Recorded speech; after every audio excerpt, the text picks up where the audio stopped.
Hello बच्चों, welcome to online digital classes of Vision Point for NIS students. बच्चों, हम लोग पढ़ रहे थे, मैं आपका केमिस्ट्री का इंस्ट्रक्टर आदित्य कुमार। आप लोगों को मैं सेकेंडरी का कोर्स पढ़ा रहा था। बच्चों, सेकेंडरी मतलब याद है ना, high school 9th and 10th। खूब रट गया होगा 9th एंड 10th, है ना। सेकेंडरी मतलब 9th 10th हाई स्कूल। चलो, केमिस्ट्री का कोर्स पढ़ रहे थे बच्चों हम लोग। केमिस्ट्री कोर्स में हमारा सेकेंड मॉड्यूल यानी कि साइंस का सेकेंड मॉड्यूल हम लोग पढ़ रहे थे। साइंस की बुक का जो आपका सेकेंड मॉड्यूल है, सेकेंड मॉड्यूल में है क्या बच्चों, मैटर इन आवर सराउंडिंग। ये आपके सेकेंड मॉड्यूल का नाम है और इसी सेकेंड मॉड्यूल में स्टार्टिंग होनी, देखो बच्चों, सेकेंड चैप्टर जो है आपका, है ना, साइंस का जो सेकेंड चैप्टर है वो सेकेंड मॉड्यूल में लिखा हुआ है। इस बात को मैं पहले डिस्कस कर चुका हूँ, एक बार बार डिस्कस नहीं करना चाह रहा। ठीक, तो सेकेंड मॉड्यूल में आपका सेकेंड चैप्टर आपका स्टार्ट हो गया बच्चों। Matter in our surrounding chapter का नाम है ना, matter in our surrounding chapter का नाम है। हम लोग बच्चों पढ़ क्या रहे थे, हम लोग पढ़ रहे थे कि स्टेट ऑफ मैटर क्या होता है ना, फिजिकल स्टेट ऑफ मैटर क्या होता है। हमने अभी तक पढ़ा क्या क्या, हमने टोटल 2 लेक्चर पढ़े हुए हैं। ठीक, 2 लेक्चर पढ़े हुए, 2 लेक्चर में पढ़ा क्या हमने ये पढ़ा है कि मैटर क्या होता है, किस टाइप का होता है, उसकी फिजिकल स्टेट्स क्या होती है, एग्जांपल्स कुछ देखे थे। फिर हमने फिजिकल स्टेट के बारे में स्टडी स्टार्ट की थी, इंटरमॉलिक्यूलर फोर्सेस पढ़ लिया था। और फिजिकल स्टेट में हमने बच्चों तीनों स्टेट पढ़ा। हमने कहा कि सॉलिड स्टेट ऑफ मैटर क्या होता है, उसकी प्रॉपर्टीज़ क्या होती है। हमने फर्स्ट लेक्चर में इसको भी कवर अप कर लिया था। सेकेंड लेक्चर जब हमारा स्टार्ट हुआ बच्चों, तो सेकेंड लेक्चर में हम लोगों ने पढ़ा लिक्विड स्टेट ऑफ मैटर क्या होता है, उसकी प्रॉपर्टीज़ क्या होती हैं, ये हमने पढ़ा था सेकेंड लेक्चर में। आज हमारा थर्ड लेक्चर हमारा बेस्ड है किस पर, गैसेस स्टेट ऑफ मैटर पर। चलो स्टार्ट करते हैं। स्टार्ट करने के पहले एक काम करते हैं, थोड़ा सा हम उस चीज़ को रिकॉल कर लेते हैं कि सॉलिड स्टेट ऑफ मैटर क्या होता था। बच्चों, सॉलिड स्टेट ऑफ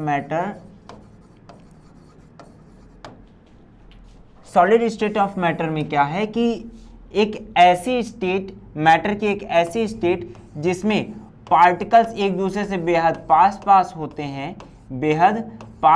होते हैं और इनके बीच का, इन सब के बीच का जो इंटरमॉलिक्यूलर फोर्स होता है वो बेहद ज़्यादा होता है ना। मान लो कि ये क्या है, मान लो लकड़ी का टुकड़ा था, मैंने उसी के पार्टिकल्स बनाए हैं, तो ये इनके बीच का जो इंटरमॉलिक्यूलर फोर्स होता था बच्चों बेहद ज़्यादा स्ट्रांग होता था, है ना। तो इसका वॉल्यूम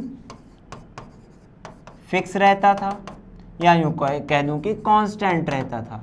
फिर देखो इनका जो डायमेंशन होता था, क्या होता था बच्चों, डायमेंशन भी फिक्स, सॉलिड में डायमेंशन फिक्स रहता था, यूँ कह दूँ कि कांस्टेंट रहता था। आगे क्या बताया था मैंने बच्चों, मैंने कहा था इंटरमॉलिक्यूलर फोर्स, ये क्या होता था, बेहद ज़्यादा हाई होता था, है ना बच्चों, ये बेहद ज़्यादा हाई होता था। फिर मैंने बताया था स्पेस बिटवीन एटम्स, मैंने कहा था बच्चों स्पेस बिटवीन एटम बेहद कम होता है, बेहद ज़्यादा कम होता है ना। और मैंने इसके बारे में बहुत ढेर सारी चीज़ें डिस्कस की थी, वो सारी चीज़ें आप वहाँ जाकर रिकॉल कर लेना। अभी मुझे जो मेन चीज़ पढ़ानी थी वो क्या था कि वॉल्यूम और डायमेंशन इसमें कांस्टेंट रहता था। जबकि बात मैंने कहा कि लिक्विड की अगर बात आएगी, लिक्विड की जब मैं पढ़ा रहा था तो मैंने कहा था कि लिक्विड के पार्टिकल्स एक दूसरे से सॉलिड के मुकाबले थोड़ा दूर रहते हैं, है ना, सॉलिड के मुकाबले दूर रहते हैं। इस वजह से इनका जो वॉल्यूम तो फिक्स रहता है, वॉल्यूम तो बच्चों फिक्स रहता है, यूँ कह दूँ कि कांस्टेंट रहता है, लेकिन इनका जो डायमेंशन होता है बच्चों, डायमेंशन जो होता है वो क्या करता है, वेरी करता है। क्या करता है बच्चों, वेरी करता है, ये कांस्टेंट नहीं रहता। तो डायमेंशन वेरी करता है, वॉल्यूम इनका फिक्स रहता है बच्चों। ठीक, मैंने और बात ये बताई थी कि इसके पार्टिकल्स के बीच स्पेस ज़्यादा होता है, इंटरमॉलिक्यूलर फोर्स सॉलिड के मुकाबले कम होता है और गैस के मुकाबले ज़्यादा होता है। सॉलिड की कंपैरिजन में कम होता है, गैस की कंपैरिजन में ज़्यादा होता है। ठीक, ये इनके पार्टिकल्स वाइब्रेट करते समय पूरे वॉल्यूम में वाइब्रेट करते हैं, है ना। मैंने कहा था पार्टिकल, अगर मैं ये किसी कंटेनर में रखा हूँ तो पार्टिकल जो होगा पूरे में जिगजैग मोशन करेगा और कभी भी अपना जो रीजन है इसको क्रॉस करके आगे नहीं जाएगा, वापस नीचे चला आएगा, है ना बच्चों, वापस नीचे चला आएगा। तो ये जो प्रोसेस मैंने बताया इसको मैंने क्या कहा था बच्चों, ब्राउनियन मोशन कहा था, है ना, ब्राउनियन मोशन कहा था। तो इतनी चीज हमने पढ़ी थी। अब हमें क्या करना है, इतनी चीज तो मैंने रिकॉल की। अब हमको क्या पढ़ना है बच्चों, जो आज का मेन टॉपिक, आज का मेन टॉपिक क्या है, गैसियस स्टेट ऑफ मैटर। देखो बच्चों, गैसियस स्टेट ऑफ मैटर क्या होता है, the state of matter in which matter do not have definite shape, dimension and volume is called gaseous state of matter. दरअसल shape के बाद आप डायमेंशन लिख रहे हैं तो इसको ब्रैकेट में लिख सकते हैं, है ना, ब्रैकेट में लिख सकते हैं। तो कोई ऐसा स्टेट मिल जाए आपको मैटर का जिसमें ना तो डायमेंशन यानी कि शेप डेफिनिट हो, फिक्स ना हो, वेरी करती हो, और वॉल्यूम भी आपका क्या हो, वेरी करता हो, है ना, वॉल्यूम भी वेरी करता हो। आपने छोटे से डिब्बे के अंदर माचिस की तीली जला दी, ठीक, या यूं कह दो कि छोटे से डिब्बे के अंदर आपने क्या किया, अगरबत्ती जला दी। इतना बड़ा डिब्बा लिया, उसके अंदर अगरबत्ती जला दी, तो अगरबत्ती की जो पूरी स्मेल है पूरे डिब्बे में फैल गई। लेकिन आपने कहा डिब्बा हमने खोल दिया, अब वो पूरी स्मेल पूरे कमरे में फैल गई। फिर आपने कहा कमरे के दरवाजे जब तक बंद थे कमरे के अंदर महक रहा था, जब आपने कमरे का दरवाजा खोला तो स्मेल थोड़ी कम हुई लेकिन पूरे घर में फैल गई, है ना। तो आपने देखा कि जैसे जैसे स्पेस बढ़ता जा रहा था, वो जो स्मेल है यानी कि वो गैसेस स्टेट में जो स्मेल है, जो गैसियस पार्टिकल्स हैं वो एक्सपेंड करते चले जा रहे हैं, हमेशा दूर होते चले जा रहे हैं। तो मैंने कहा कि जो उनका वॉल्यूम है वो भी क्या कर रहा है, वेरी कर रहा है, वॉल्यूम भी वेरी कर रहा है और उनका डायमेंशन भी वेरी कर रहा है। बच्चों यहां तक बात समझ में आई? चलो थोड़ा एग्जांपल देखते हैं। मैंने कहा वाटर वेपर, वाटर वेपर जब आप पानी गर्म करते हो तो उसके ऊपर से भाप निकलती हुई दिखाई देती है ना, वही वाटर वेपर। फिर देखो स्मोक, स्मोक यानी कि धुआं, है ना, धुआं। आप कुछ भी चीज जलाते हो तो उसका क्या निकलता है, धुआं निकलता है ना, तो धुआं ये भी आपका गैसियस स्टेट में होता है। फॉग, जो ठंड के दिनों में, अभी देखो ठंड आ रही तो कोहरा हो जाएगा, है ना, तो कोहरा हो जाएगा। तो कोहरा क्या है आपका, जो उसी को इंग्लिश में क्या कहते हैं बच्चों, फॉग कहते हैं, है ना। जानते तो हो गए आप लोग, इंग्लिश मीडियम वाले बच्चे हो, खूब अंग्रेजी बोलते हो, है ना। तो फॉग जो है आपका, फॉग जो है वो भी क्या है बच्चों आपका, वो भी आपका गैसियस स्टेट में होता है। फिर देखो मैंने कह दिया ऑक्सीजन गैस, सिलेंडर में भर के रखते हैं आप लोग, है ना, जो पेशेंट को जरूरत होती है तो उसको मास्क लगा दिया जाता है, उसी मास्क से वो क्या करता है, जो है इनहेल एक्सहेल करता रहता है, सांस लेता है और सांस छोड़ता रहता है। तो वहाँ क्या होता है, ऑक्सीजन गैस होती है ना उसमें, सिलेंडर में, वो भी क्या होता है, गैसियस स्टेट में आप लेके रखते हैं। फिर देखो एयर, एयर आपके जो ये एयर फ्लो हो रही है ना, एयर फ्लो होती रहती है, पंखा चलाते हो हवा आती है, कहाँ से आ रही, एयर ऑलरेडी एग्जिस्ट कर रहे हैं हमारे चारों तरफ, है ना। पार्टिकल्स इतने ज़्यादा दूर दूर हैं कि दिखाई नहीं दे रहे। अभी मैंने कहा ना कि गैस के पार्टिकल्स के बीच स्पेस बहुत ज़्यादा होता है, तो एक पार्टिकल यहाँ है, अगला यहाँ बीच में ब्लैंक, हालांकि इतना ज़्यादा दूर नहीं, थोड़ा और पास पास, लेकिन इतना ज़्यादा दूर दूर रहते हैं कि हमें ट्रांसपेरेंट दूर तक दिखाई दे रहा होता है ना। अगर एयर जो है क्लियर होती है तो बहुत दूर तक दिखाई दे रहा होता है। तो मैंने कहा कि ये सब क्या है, एग्जाम्पल है किसके, गैस के। देखो यहाँ एक बात और लिखी मैंने, in gaseous state of matter the particles of matter are much away from each other. जब भी आप गैसियस स्टेट की बात कर रहे होते हैं, गैसियस स्टेट की बात कर रहे होते हैं बच्चों, तो उनके पार्टिकल्स, यहाँ देखो ये मैंने पार्टिकल्स बनाए हुए, ये पार्टिकल, ये पार्टिकल, ये पार्टिकल एक दूसरे से देखो कितना दूर दूर है ना, ये कितना दूर है इन तीनों से। ये वाला देखो, ये तो एकदम बहुत ज़्यादा दूर दूर हो गया, इससे बहुत ज़्यादा, इससे और ज़्यादा, है ना, कितना दूर दूर हो गया। ये वाला भी दूर है, ये वाला भी दूर है, ये वाला भी दूर है, ये वाला भी दूर। तो सारे पार्टिकल एक दूसरे से क्या है बच्चों, काफ़ी दूर दूर हैं।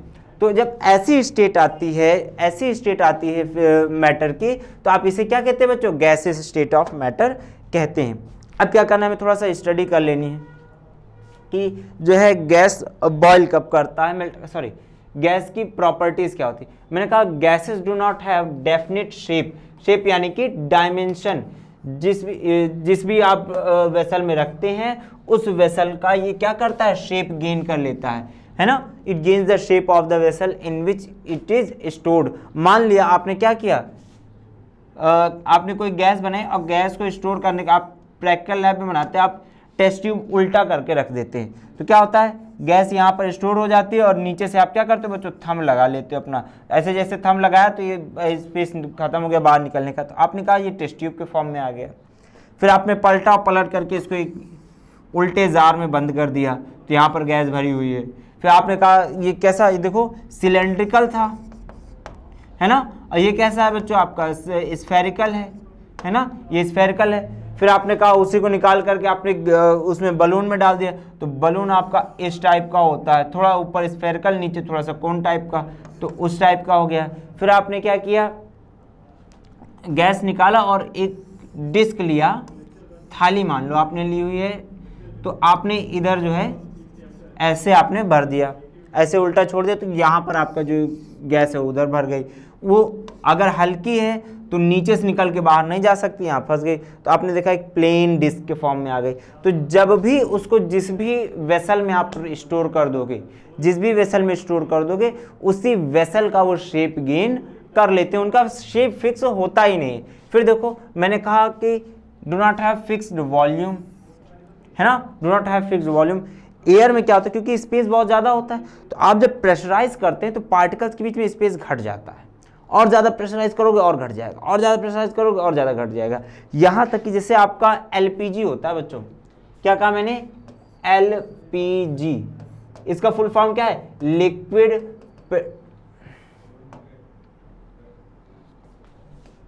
इसका बच्चों फुल फॉर्म होता है लिक्विफाइड पेट्रोलियम गैस।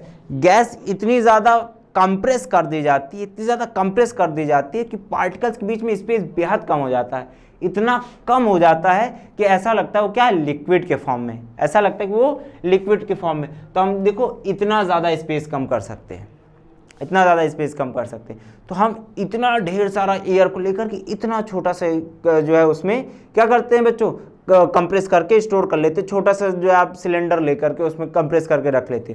तो इसका मतलब ये हुआ कि आप जो वॉल्यूम है उसको घटा सकते हैं, बढ़ा सकते हैं। जबकि आपका जैसे सॉलिड लिया है ना, सॉलिड लिया, मान लो यहाँ पर कोई चीज़, मान लो ये हमारा मोबाइल फ़ोन है, आप इसको दबा सकते हो, दबा सकते हो, जो मान लिया कि जो इसका मेटल होगा, बैटरी मान लो, है ना, बैटरी आप दबाना चाहोगे, जब दबाओगे तो टूटेगा। टूटने का मतलब ये कि ऐसे नहीं टूट जाएगी, जब उस जगह को आप दबा दोगे तो जो उस जगह पर मैटर वो इधर उधर खसक जाएगा, लेकिन जो उसका शेप है वो शेप तब तक नहीं टूटेगा जब तक आप उस पर एक्सटर्नल फोर्स ना लगाओ, है ना। तो उसका वॉल्यूम फिक्स है, उसका वॉल्यूम फिक्स है, उसके वॉल्यूम को आप घटा बढ़ा नहीं सकते, लेकिन जो एयर है उसको आप हल्के से प्रेशर के साथ में घटा सकते हैं, बढ़ा सकते हैं, है ना। चलो आगे देखो, gases have very low melting point and boiling point. जो गैसेस होती हैं उनका जो मेल्टिंग पॉइंट और बॉइलिंग पॉइंट होता है बेहद कम होता है। जैसे मान लिया कि हो गया नाइट्रोजन वगैरह का -218 डिग्री सेल्सियस लगभग, है ना। तो कुछ गैसेस ऐसी हैं इतने टेम्परेचर पर बॉईल कर जाती हैं, इतने टेम्परेचर पर बॉईल कर जाती है। तो आपने कहा सर ये तो बहुत कम है, बहुत कम है, हाँ ये बहुत ज़्यादा कम है, इससे भी कम टेम्परेचर पर आपकी गैसेस एग्जिस्ट करती हैं, है ना। तो बात ये आती है, देखो जो मेल्टिंग पॉइंट और बॉइलिंग पॉइंट होता है वो बेहद कम होता है गैसेस का। आगे देखो बात आती है, gases have very weak intermolecular force between its particle. देखो बच्चों, एक पार्टिकल यहाँ पर है, अगला पार्टिकल यहाँ पर है, इनके बीच इंटरमॉलिक्यूलर फोर्स, क्योंकि डिस्टेंस बहुत ज़्यादा है तो उसको पकड़ के खींच भी नहीं पा रहे हैं, तो लगभग हम ये कहते हैं जो इंटरमॉलिक्यूलर फोर्स है गैसेस के पार्टिकल्स के बीच में, दो अलग अलग पार्टिकल्स के बीच में, हम कह देते भैया नेग्लिजिबल है, नेग्लिजिबल है। इतना नेग्लिजिबल है, इतना ज़्यादा नेग्लिजिबल है कि फर्क ही नहीं पड़ता कि वो फोर्स है भी कि नहीं है, वो फोर्स होने ना होने का कोई मतलब नहीं निकलता। ये बड़े आराम से भाग गया इधर की ओर, और ये बड़े आराम से, इसको मन किया इधर भागेगा, उधर मन किया उधर भागेगा, जहां इसका मन किया उधर भाग जाएगा, तो कोई रोकने टोकने वाला है ही नहीं। तो यानी कि इंटरमॉलिक्यूलर फोर्स का कोई मतलब नहीं निकला, या यूं कह दूं कि इंटरमॉलिक्यूलर फोर्स लगभग नेग्लिजिबल है, क्योंकि ये कंट्रोल नहीं कर पा रहा है। बात समझ में आई बच्चों। फिर देखो मैंने कहा space between particles of gas is very large. यहाँ देखो मैंने कहा जो पार्टिकल हैं गैस के, है ना, गैसेस स्टेट में जो मैटर है, उस मैटर के जो पार्टिकल हैं उसके बीच स्पेस क्या है, देखो बच्चों इतना ज़्यादा है, बेहद दूर दूर होते हैं पार्टिकल्स, है ना बच्चों, बेहद दूर दूर होते हैं पार्टिकल्स। इस कारण से उनके बीच का जो स्पेस होता है बेहद कम होता, बेहद ज़्यादा होता है। फिर देखो मैंने कहा the particle of gas leave their volume and reason during vibration और ब्राउनियन मोशन। जब भी मान लो मैंने कहा कि मैं इस वेसल में स्टोर करना चाहता हूँ, मान लो हमारा बीकर है, ये क्या है बच्चों, हमारा बीकर है। तो बीकर में मैंने जो है गैस रख दी, ठीक। तो ये गैस के पार्टिकल रुकेंगे क्या, ये वाइब्रेट करना स्टार्ट करेंगे और जैसे मौका मिलेगा बाहर भाग जाएंगे, रुकेंगे नहीं, ये रुकेंगे नहीं। ये बाहर भाग गया, इससे मैंने कहा तुम यहाँ रुक जाओ, उसने कहा मैं इधर ब्राउनियन मोशन कर रहा हूँ, गया इससे टकराया, इससे टकराया, वापस आया, फिर किसी से टकराया, फिर से टकराया, फिर नीचे टकराया, फिर मौका लगा बाहर भाग गया। तो मैंने कहा कि रीजन नाम का कोई चीज़ नहीं, इसलिए कहा कि इस रीजन पे रुको, उसने कहा नहीं, हमारी काइनेटिक एनर्जी बहुत ज़्यादा है, हमें रोक सको तो रोको, उसने कहा हम नहीं रोक पाएंगे, उसने कहा हम भाग जाएंगे, उठा भाग गया। और जबकि अगर आप क्या करते हो, यहाँ ढक्कन लगा देते, जैसे कुकर वगैरह में आप ढक्कन लगा देते हो तो गैस बाहर नहीं निकल पाती, तो गैस बाहर निकलने के लिए क्या करते हैं, आप सीटी लगाते हैं, है ना। गैस बाहर निकलने के लिए आप सीटी लगाते हैं, तो सीटी क्या होती है, ऊपर उठती है, इतना फोर्स होता है कि ऊपर उठ जाती है और उसके बाद गैस बाहर निकल जाती है ना। तो गैस को रोक पाओ का, इसके लिए आपको क्या करना होता है, आपको एक रीजन फिक्स करना होता है, फोर्स लगाना होता है। अगर आप फोर्स नहीं लगाएंगे तो सारा पार्टिकल बाहर भाग जाएगा। तो यानी कि हमने कहा कि गैसेस लीव दियर वॉल्यूम, अपना जो वॉल्यूम है, या यूं कह दूं कि रीजन है, ये रीजन की स्पेलिंग गड़बड़ हो गई, REGION वाला रीजन, रीजन यानी एरिया, ये रीजन मतलब कारण होता है ना। तो ये वाला रीजन, तो रीजन अपना क्या करते हैं बच्चों, छोड़ करके आगे चले जाते हैं, बाहर चले जाते हैं, ठीक। तो वो आपको यहाँ पर जो है गैसेस की हमने देखी कि प्रॉपर्टीज क्या क्या होती हैं। तो बच्चों आज का हमारा सेशन यहाँ पर खत्म होता है, ठीक है।